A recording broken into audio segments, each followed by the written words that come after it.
This is Chuck Schumer yesterday. This broke right before the show, where he delivered, I would say, the strongest condemnation of the Israeli government that either, leader of the Democrats in the House or Senate has provided yet. And it just, I think, gives you a sense of like, I would say ever. Yeah. On the Senate floor. Schumer has to respond to the constituencies in the Senate. And this is him doing that, I think. The other Democrats. We change course. At this critical juncture, I believe a new election is the only way to allow for a healthy and open decision-making process about the future of Israel. At a time when so many Israelis have lost their confidence in the vision and direction of their government. I also believe a majority of the Israeli public will recognize the need for change, and I believe that holding a new election once the war starts to wind down would give Israelis an opportunity to express their vision for the post-war future. Of course, the United States cannot dictate the outcome of an election, nor should we try. That is for the Israeli public to decide. A public that I believe understands better than anybody that Israel cannot hope to succeed as a pariah opposed by the rest of the world. As a democracy, Israel has the right to choose its own leaders, and we should let the chips fall where they may. But the important thing is that Israelis are given a choice. There needs to be a fresh debate about the future of Israel after October 7th. We get the gist of it here. In my opinion, that's Chuck Schumer, basically calling for, I don't know what he's really calling for here, right? I mean, like new elections, right? Netanyahu. Well, yeah, but not until the war dies down. Like, what do you make of this? Yeah. Okay, well, first of all, I'm shocked that Carolyn Glick and other Israeli commentators that you have this anti-Semite Chuck Schumer on denouncing the government of Israel. This is it just shows you the new anti-Semitism is out of control because of people like Chuck Schumer. That is actually like a line of attack that is you're seeing, and I think it maybe indicates how isolated Israel is kind of becoming, at least in the realm of public opinion. Because as we all know, like Chuck Schumer is, like second only to Joe Biden as perhaps the most pro-Israel politician in the United States. So it is a very notable kind of rhetorical shift. And I think it's just to emphasize that, Chuck Schumer was the only one who I think didn't criticize Netanyahu when he came to speak to the House. He bucked with Obama back in the day. He even though Obama was the Democratic president, Schumer was one of the, I think, 4 Democrats in the Senate who opposed that. And he's been a super hardline Zionist politician like his entire life. So for him to try to put some distance between himself and not Israel, but the Netanyahu government, I think that is a kind of big deal. And in all seriousness, I think the credit to that really goes to the uncommitted movement and the other protests that we've seen. Like the Democrats, realize, even Chuck Schumer realizes, that this policy of unconditional support for Israel and Netanyahu is going too far. Having said that, it's a very distinct thing. I mean, I think that the line that they have decided on is the problem is not the Israeli government. The problem is not long-standing policies of occupation and displacement that really go back many decades. The problem is Netanyahu. We get this, and it's like a lot of the anti-Trump rhetoric. We get this one bad character out of there, and things will be fine. And I gotta say, Netanyahu has been Prime Minister of Israel longer than anyone has ever been, by a long shot.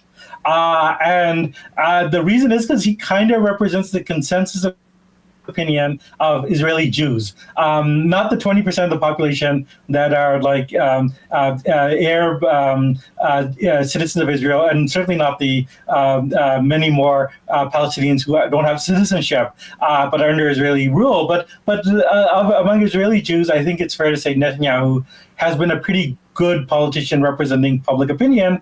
And what's more, everything shows that even though he's unpopular because he's rightly blamed for the October 7th attack and bungling that, if you replace him, you're going to get another right-wing government that will share all his opinions. So I think Schumer and I think Biden are pushing for Netanyahu to get off the stage and trying to use what leverage they have. And I'm sorry, I think this regime change of like getting rid of this one bad man, I mean, it is, it's a less extreme version, but it has the same logic of the Bush's war on terror. We get rid of Saddam Hussein, and like things will be fine. I don't think that. I think it just rests on a very bad analysis. I totally agree with you, Jeet. I mean, like that's the right position to take. But what I think is important, what it indicates is like the pressure that Schumer is feeling, which I was, Sam and I were speaking about this before the show a little bit. The fact that he feels as a committed Zionist to say the word pariah. That was the thing that struck me more than anything, which is that Israel is becoming a pariah state, if it's not there already. And the United States' role as the diplomatic backer and arms dealer for this pariah state is becoming untenable from like a national security perspective and the domestic politics perspective. So like Schumer may be still a committed Zionist, and I think he is, obviously. And that's reflected in this idea of like, we just gotta get out this bad guy to put in this other guy who's committed to this genocidal settler colonial project. Let's shuffle the deck chairs on the Titanic or something. But like this still means, though, from their very narrow scope of what is acceptable to say in Washington, they're a little freaked out domestically. And that's what the genius of uncommitted. It's depressing to me, like that it needs to be an electoral consequence to shake them out of their genocide support. But that is what the genius of that was, which is like giving the stakes for them electorally, where they always were concerned. Like being pro-Israel as possible has never really had electoral consequences. In fact, it's benefited past politicians because AIPAC throws their money behind them. But the reality has shifted so quickly, and that's what I think Schumer, and this is my long-winded way to say, that's what I think Schumer's statement there represents. Yeah, no, I totally agree. And we can't underestimate how fast public opinion is shifting, especially among Democratic voters. Like if you have polls that say that like 50% of Democrats think that Israel is committing a genocide, 20% think it's not committing a genocide, and 30% don't know, which I think the don't know is like, basically people who think like, well, it's very bad. I don't know if genocide is the word. So, like that's an 80% of your party. And, like Schumer, yes, he has ideology, committed Zionist. But at the end of the day, this is a Mel Brooks character whose big commitment is protecting his phony baloney job. This is like, all these guys are in their office thinking, huff, huff, huff, huff, we're going to lose our phony baloney jobs. And like, what do? We got to throw them a bone. We're going to throw Netanyahu under the bus. But the only thing I want to underscore is I don't think that's going to work. I don't think that's going to satisfy the people. People are saying like, stop the genocide. And they're saying, let's have another election. Like that's not satisfactory.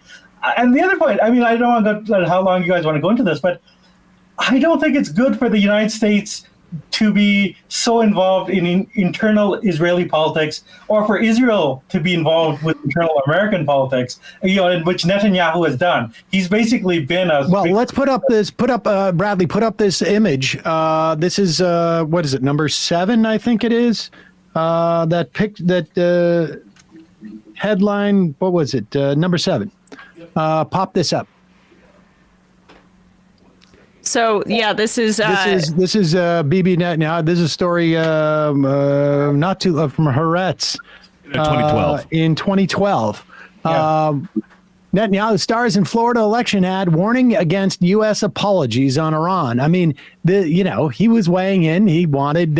He was upset about Obama's deal with Iran, and of course, Netanyahu is. What strikes me about this as interesting in terms of what Schumer's doing. I think everything that both of you guys have said is spot on. He was just at AIPAC, dog and pony show. I don't know, 2 or 3 days ago. Maybe it was a week ago. Netanyahu is, piped in as well. They are disseminating talking points, and it would not surprise me. I mean, it's hard for me. Let me put it this way: it's hard for me to imagine that Schumer does this without any consultation with AIPAC, right? Because he has been beyond a stalwart supporter. He's been one of the staunchest supporters in American politics of Israel over the past, several decades. And it's hard for me to imagine that that this was not like, and Chuck Schumer, I've called him the concierge of the Senate because that's what he's doing. He's really just like, tallying up where is everybody's feelings? How can he make everybody happy?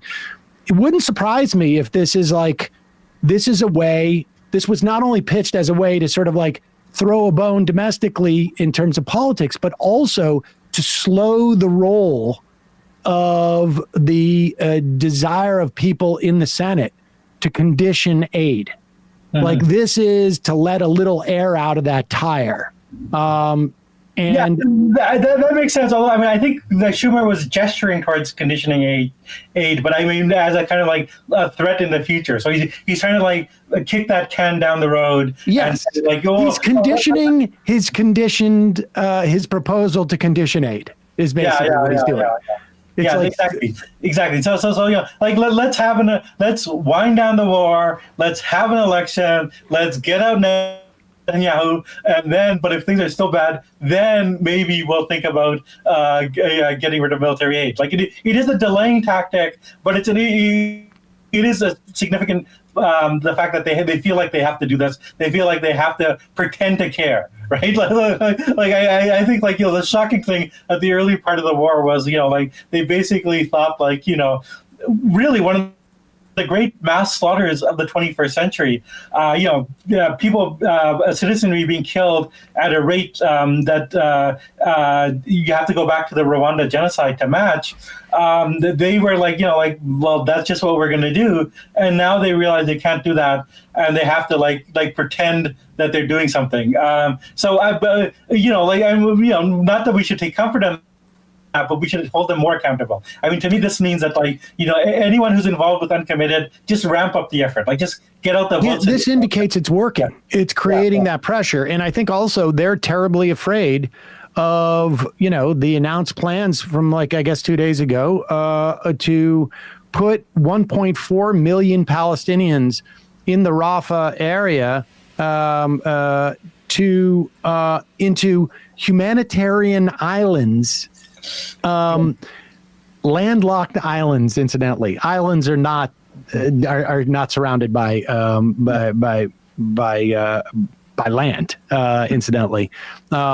This is what they're trying to come up with a euphemism for concentration camps without saying concentration camps. And they also don't want to say the word refugee, right? They don't want to say refugee camps because that makes people go like, hey, wait a second.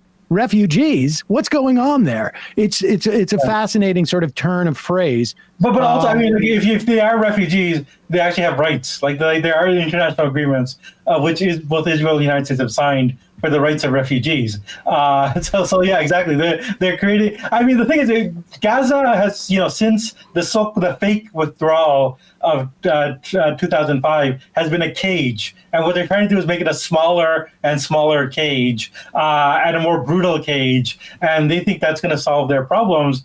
And I'm sorry, it's just not. In large part because people have eyes to see, and the rest of the world is thinking why are we supporting this?